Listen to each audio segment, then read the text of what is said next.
విజయం సాధించారా? మొత్తానికి బనకచెర్ల ప్రాజెక్టును అడ్డుకున్నట్టేనా ఈ నిర్ణయంతో? కేంద్రం అయితే అనుమతులు నిరాకరించింది.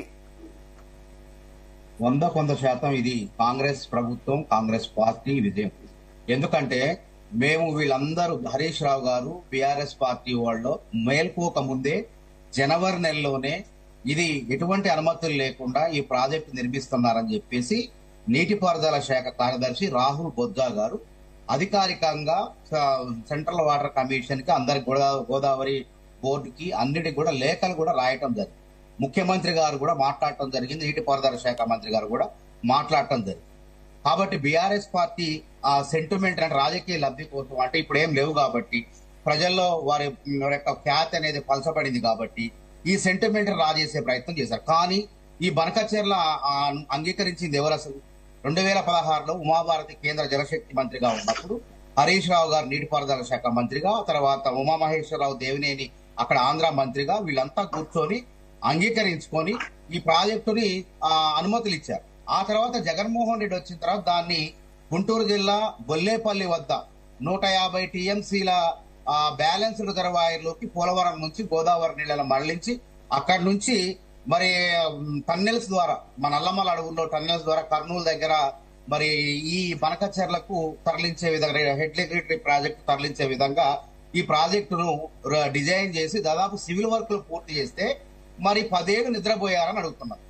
నిద్రపోయి ఇప్పుడు ఏంది రాజకీయం చేయటం కోసం ఇది కాంగ్రెస్ ప్రభుత్వం పట్టించుకోవట్లేదనంటే మేము ఆల్రెడీ స్పందించిన తర్వాత దొంగల పడ్డ 6 నెలలకు కుక్కలు మొరిగినట్లు వీళ్ళు మేము ఎప్పుడో లేఖలు రాసి మేమంతా చేసిన తర్వాత ఇంకేముంది అయిపోయింది, ఇది కాంగ్రెస్ వైఫల్యం, కాంగ్రెస్ తెలంగాణకు ద్రోహం చేస్తుందని చెప్పి మాట్లాడుతుంది. నిజంగా తెలంగాణకు అసలు మేము అభ్యంతరాలు తెలిపేంత వరకు కూడా కాంగ్రెస్ సర్కార్ గుర్తించలేదు ఈ అంశాన్ని అంటున్నారు బీఆర్ఎస్ నేతలు. నేను అధికారికంగా చెప్తాను, అబద్దాలు చెప్పట్లేదు. జనవరి 20వ తారీఖున రాహుల్ బొజ్జా నీటిపారుదల శాఖ కార్యదర్శి అధికారికంగా నీటిపారుదల శాఖ మంత్రి ఉత్తమ్ కుమార్ రెడ్డి ముఖ్యమంత్రి గారి యొక్క ఆదేశాల ప్రకారం లేఖ రాయటం జరిగింది.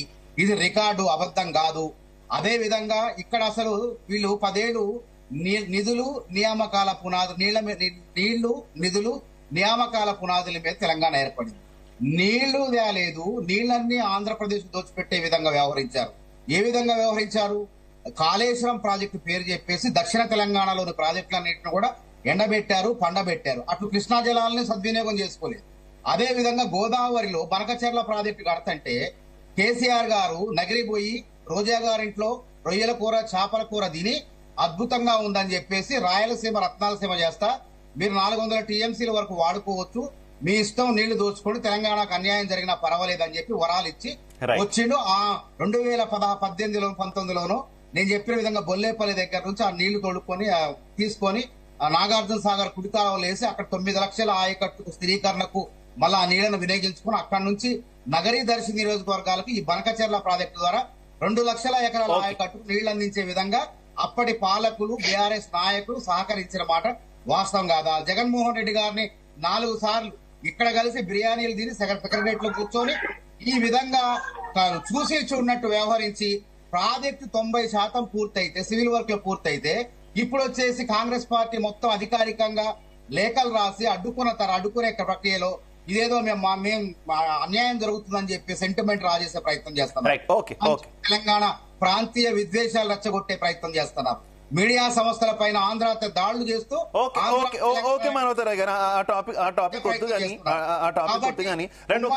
మనం బీఆర్ఎస్ వెర్షన్ వినే ప్రయత్నం చేద్దాం. ఒక నిమిషం ఆగండి. కృష్ణా జలాల్లో ఆ రోజు వాటా మనకి ఎంత రావాలా? 550 టీఎంసీలు రావాలి. వచ్చేసి 512కు ఆంధ్రాకు అంగీకరించి 299 టీఎంసీలు తెలంగాణకు అంగీకరించి వచ్చి మన ద్రోహం చేశారు. తెలంగాణ ప్రాజెక్టులు పాలమూరు రంగారెడ్డి ఎస్ఎల్బిసి టన్నెల్ గాని వాటిని వినియోగించుకోలేక అట్లా తెలంగాణకు ద్రోహం చేశారు.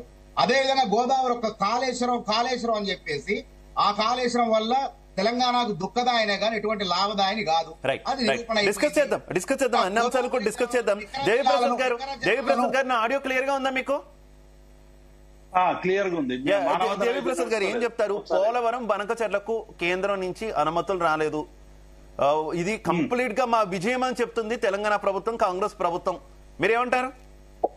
ఏదో అన్నారు కదా ఇంతకు ముందే, ఏదో చెప్పినట్టు కాంగ్రెస్ పార్టీకి సంబంధించినటువంటి నాయకులందరూ కూడా రికార్డ్ వేసుకొని మాట్లాడుతున్నారు తప్ప వాస్తవాలకు సంబంధించినటువంటి విషయాలు ప్రజలకు చెప్పడంలో పూర్తిగా ఫెయిల్యూర్ అయిపోయింది.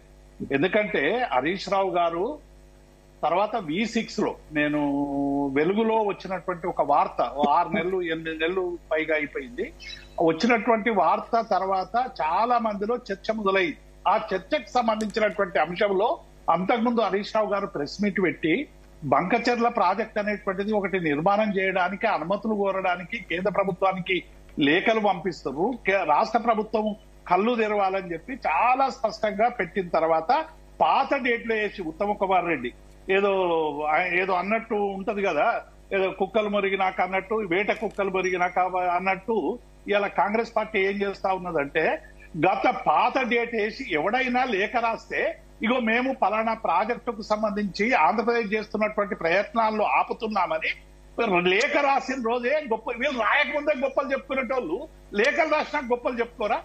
కానీ వారం రోజుల తర్వాత హరీష్ రావు గారు చెప్పిన తర్వాత అప్పుడు స్పందించి తెలంగాణ సమాజం అంతా కూడా వివిధ మాధ్యమాల్లో వచ్చినటువంటి వార్తల ద్వారా స్పందించి అన్ని రాజకీయ పార్టీలు చెప్పిన తర్వాత వీళ్ళు ముందడుగు వేసినటువంటి మాట వాస్తవం. నేను ఏమంటున్నా, డెఫినెట్ గా ఇవాళ బంకచెర్ల ప్రాజెక్ట్ అనేది ఏదో 299 TMCలు కట్టొచ్చిందనేది ఈ కాంగ్రెస్ వాళ్ళే కదా చేసినటువంటి మోసం. గత కృష్ణా జలాల్లో గోదావరి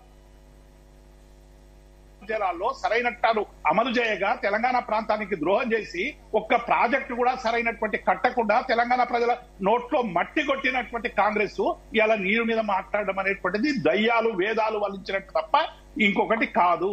299 TMCలు ఒక సంవత్సరానికని ఆ రోజు జలశక్తి మంత్రి వర్గం దగ్గర ఇక్కడ అప్పుడున్నటువంటి నీటి ఏదైతే వాడుకున్నటువంటి ఆధారంగా చేసినటువంటి లెక్క తప్ప ఇంకొకటి కాదని ఇప్పుడు ఎందుకు పోయి సంతకం పెట్టొచ్చుండు రేవంత్ రెడ్డి? 299కి సంతకం పెట్టాలి, ఎందుకు బయటికి రాలేదు?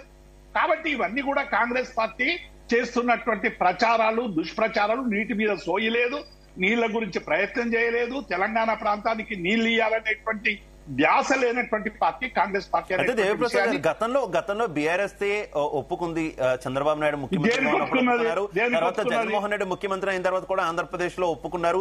కొంత లోపాయికారంగా ముందుకెళ్ళింది అప్పుడు ఉన్నటువంటి ప్రభుత్వం అనేది కాంగ్రెస్ ఆరోపణ. మనోతరాయ్ గారు కూడా అదే ప్రస్తావించారు కదా. అది పూర్తి అబద్ధం అండి. ఇలా గోదావరి ప్రాజెక్టుకు సంబంధించి నీళ్లు ఇవ్వాలని అనుకుంటే ఎందుకు కాళేశ్వరం ప్రాజెక్టు నిర్మాణం చేసి 3 నెలల్లోనే నీటిని ట్యాగ్ చేయాలనేటువంటి ప్రయత్నం చేస్తాం? అంతకు ముందే ఉన్నటువంటి చెరువుల్లో నీళ్లు వాడుకోవాలని ఎందుకు ప్రయత్నం చేస్తాం? మా పాలమూరు ప్రాజెక్టులు ఎందుకు పూర్తి చేయాలని ప్రయత్నం చేస్తాం? డెఫినెట్ గా ఇవాళ చంద్రబాబు నాయుడుతోనైనా జగన్ తోనైనా ఎవరు మాట్లాడినా ఇవాళ చంద్రబాబు నాయుడు వచ్చి రేవంత్ రెడ్డి దగ్గర బిర్యానీ తినిపోయినాక బంకచెర్ల మొదలైందా? మరి అంతే కదా. మరి ఏమేమి తిన్నారు అది కూడా బయటపడాలి కదా. ఇద్దరు పోయి ఉత్తమ్ కుమార్ రెడ్డి భార్యతో సహా పోయి ఏమేమి తిన్నారు? ప్రసాద్ గారు ఎవరెవరు తిన్నారో మనోతరాయ్ గారు ప్లీజ్ క్రాస్ టాక్. మనోతరాయ్ గారు ప్లీజ్ క్రాస్ టాక్. ఒక్క నిమిషం ప్లీజ్. మనోతరాయ్ గారు ప్లీజ్ ఒక్క నిమిషం ఆగాలి. క్రాస్ టాక్ వద్దు, నేను మళ్ళీ మీకు అవకాశం ఇస్తా కదా. మనోతరాయ్ గారు ప్లీజ్.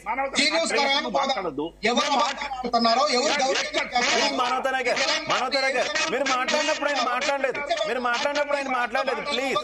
కావాల్సింది ఇక్కడ ఉత్త మాటలు అబద్ధాలు కాదు కావాలి. జీ న్యూస్ కార్యాలయం నేను వస్తా, లేఖలు మీరు మీ 16 నుంచి మీరు ఉమాభారతి ముఖ్య కేంద్ర జలశక్తి మంత్రిగా ఉన్నారు. మీరు ఏ విధంగా ఆంధ్రప్రదేశ్ కు నీళ్ళని దోచిపెట్టారో, బిర్యానీలు తిని రొయ్యల పులుసు తిని తెలంగాణను ద్రోహం చేసి రాయలసీమ రత్నాలసీమ చేస్తారది ఎవరు? ఆ వీడియోలు ఆ పేపర్ అన్ని తీసుకొస్తా. మీరు వస్తారా ఇవాళ 11ంటికి? నేను వస్తా జీ న్యూస్ కార్యాలయానికి. రాగలరా మీరు? మాయ చెప్తారండి ఇప్పుడు వస్తున్నాను. దాడులు చేస్తారు, చేత కాకపోతే దాడులు చేస్తారు. ఇదే మీ సంస్కృతి.